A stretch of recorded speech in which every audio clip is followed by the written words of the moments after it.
இசப்பா இந்த வீடியோ அநேகருக்கு பிரயோஜனமாக இருக்க உதவி செய்யுங்க. எபிரேயர் அதிகாரம் 3. கேள்வி 1. பரம அழைப்புக்கு பங்குள்ளவர்கள் யார்?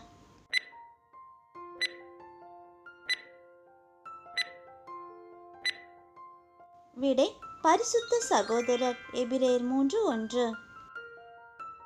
கேள்வி 2. நாம் அறிக்கை பண்ணுகிற அப்போஸ்தலர் யார்?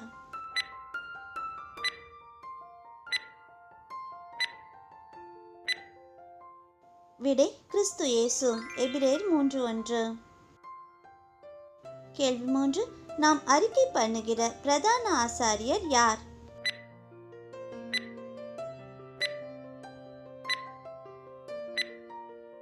கிறிஸ்து இயேசு. எபிரேயர் 3:1. பரிசுத்த சகோதரர் யாரை கவனித்து பார்க்க வேண்டும்?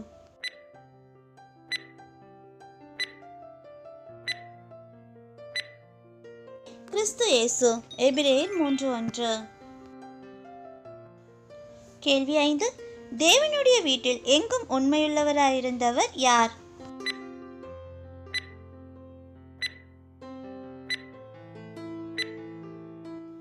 விடை மோசே. எபிரேயர் 3:2. கேள்வி 6. தம்மை ஏற்படுத்தினவருக்கு உண்மையுள்ளவராயிருக்கிறவர் யார்?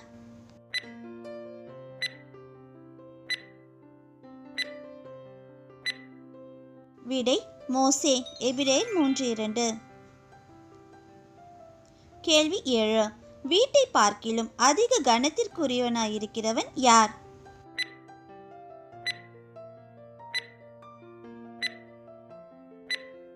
விடை வீட்டை உண்டு பண்ணினவன். எபிரேயர் 3:3. கேள்வி 8. யாரை பார்க்கிலும் கிறிஸ்து இயேசு அதிக மகிமைக்கு பாத்திரராய் இருக்கிறார்?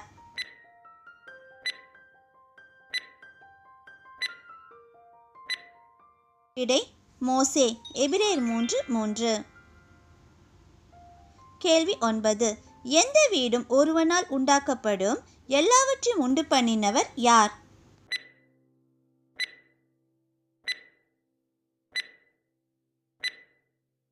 விடை தேவன். எபிரேயர் 3:4. கேள்வி 10. மோசே தேவனுடைய வீட்டில் எங்கும் எப்படி உண்மையுள்ளவனாய் இருந்தார்?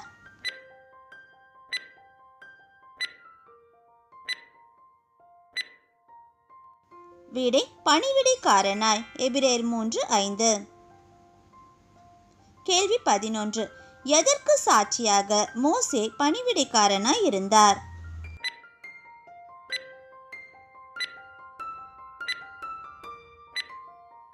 விடை சொல்லப்பட போகிற காரியங்களுக்கு. எபிரேயர் 3:5. கேள்வி 12. தேவனுடைய வீட்டிற்கு மேற்பட்டவரான குமாரனாக உண்மையுள்ளவனாயிருக்கிறவர் யார்?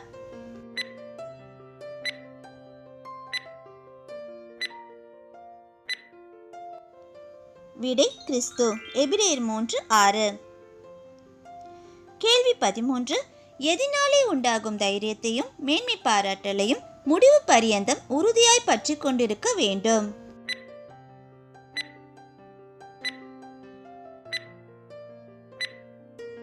விடை நம்பிக்கையினாலே. எபிரேயர் 3:6. கேள்வி 14. எவற்றை உறுதியாய் பற்றி கொண்டிருந்தால் நாம் தேவனுடைய வீடாயிருப்போம்?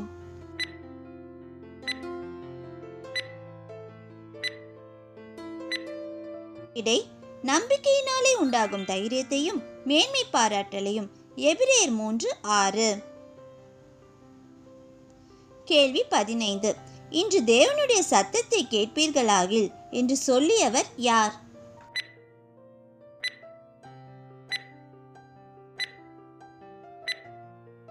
விடை பரிசுத்த ஆவியானவர். எபிரேயர் 3:7. கேள்வி 16. பரிசுத்த ஆவியானவர் சொல்லுகிறபடி எவைகளை கடினப்படுத்த கூடாது?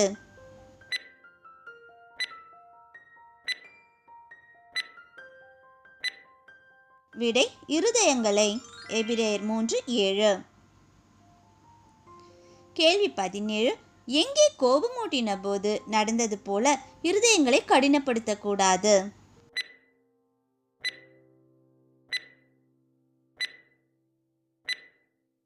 விடை வனாந்திரத்திலே. எபிரேயர் 3:8. கேள்வி 18. எந்த நாளில் நடந்தது போல இருதயங்களை கடினப்படுத்த கூடாது?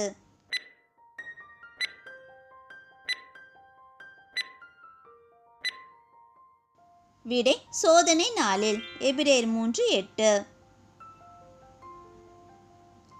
கேள்வி 19. வனாந்திரத்திலே தேவனை சோதித்தவர்கள் யார்?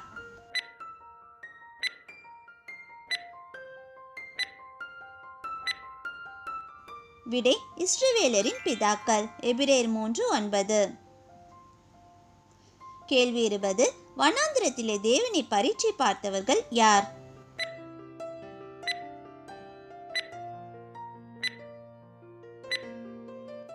விடை இஸ்ரவேலரின் பிதாக்கள். எபிரேயர் 3:9. கேள்வி 21. இஸ்ரவேலரின் பிதாக்கள் வனாந்திரத்திலே யாருடைய கிரியைகளை கண்டார்கள்?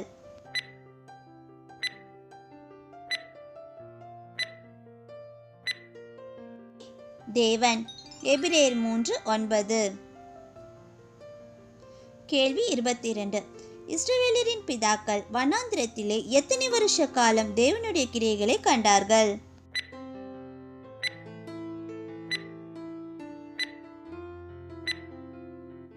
விடை 40 வருஷ காலம். எபிரேயர் 3:9.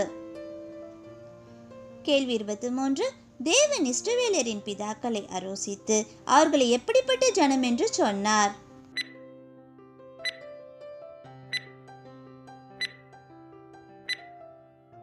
விடை எப்பொழுதும் வழுவி போகிற இருதயமுள்ள ஜனம். எபிரேயர் 3:10.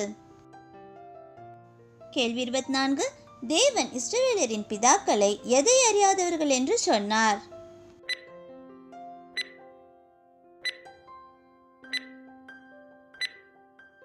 விடை தம்முடைய வழிகளை.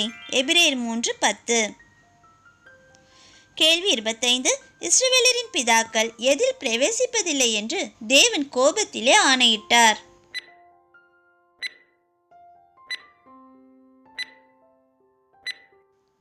விடை தம்முடைய இளைப்பாறுதலில். எபிரேயர் 3:11.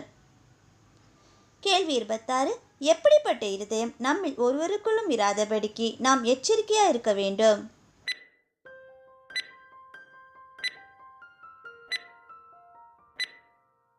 விடை அவிசுவாசம் உள்ள பொல்லாத இருதயம். எபிரேயர் 3:12.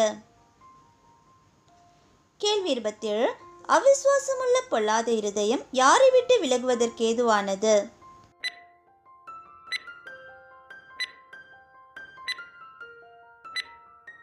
விடை ஜீவனுள்ள தேவன். எபிரேயர் 3:12. கேள்வி 28. நம்மில் ஒருவனாகிலும் எதினாலே கடினப்பட்டு போக கூடாது?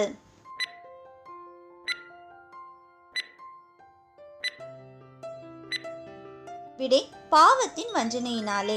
எபிரேயர் 3:13. கேள்வி 29. இன்று எண்ணப்படும் அளவும் நாடோறும் ஒருவருக்கொருவர் என்ன சொல்ல வேண்டும்?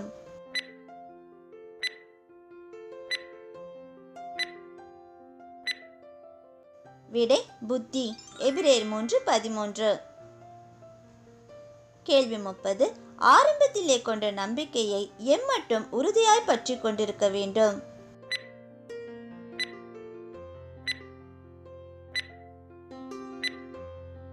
முடிவு பரியந்தம். எபிரேயர் 3:14. கேள்வி 31. நம்பிக்கையை முடிவு பரியந்தம் உறுதியாய் பற்றி கொண்டிருந்தால் யாரிடத்தில் பங்குள்ளவர்களாய் இருப்போம்?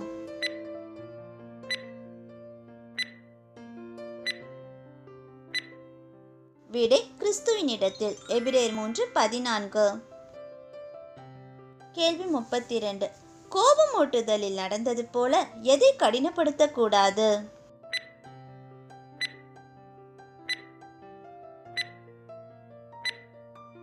விடை இருதயங்களை. எபிரேயர் 3:15. கேள்வி 33. எதை கேட்பீர்களாகில் இருதயங்களை கடினப்படுத்தாதிருங்கள் என்று சொல்லப்பட்டுள்ளது?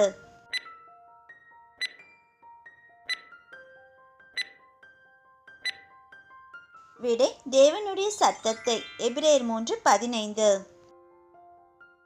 கேள்வி 34. தேவனுடைய சத்தத்தை கேட்டவர்களில் கோபமூட்டினவர்கள் யார்?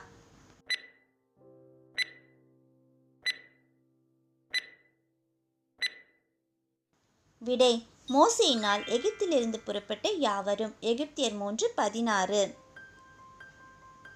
கேள்வி 35. தேவன் 40 வருஷமா யாரை அரூசித்தார்?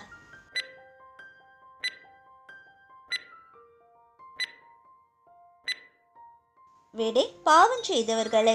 எபிரேயர் 3:17. கேள்வி 36. பாவம் செய்தவர்களுடைய சவங்கள் எங்கே விழுந்து போயிற்று?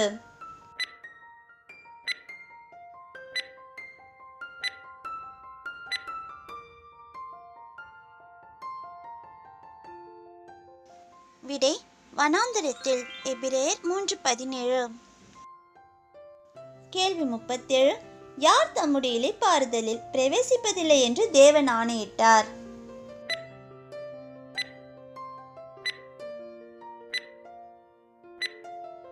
விடை: கீழ்ப்படியாதவர்கள். எபிரேயர் 3:18. கேள்வி 38. கீழ்ப்படியாதவர்கள் எதினாலே தேவனுடைய இளைப்பாறுதலில் பிரவேசிக்க கூடாமற் போனார்கள்?